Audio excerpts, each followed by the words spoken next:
kamustahin naman natin, sino? Si Bong Revilla. Nasaan ka na, Bong Revilla? At kanin ng hapon. Putik na yun, eto na, yung mga paawa. Marami na namang mga, Marami na namang mga pusong mamon dito na maaawa kaya budots-budots. Ano? Ayan mga kababayan ko tingnan nyo pakinggan nyo.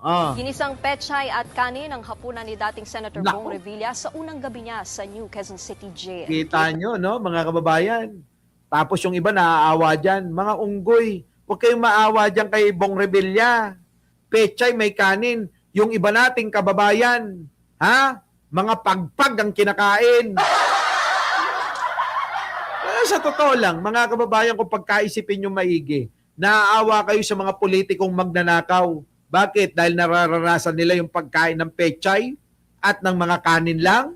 Abay, marami tayong ganyang mga kababayan, higit pa riyan ang pinagdadaanan. Di ba? Yung mga kababayan natin, iikot nyo yung inyong mga mata sa mga kanto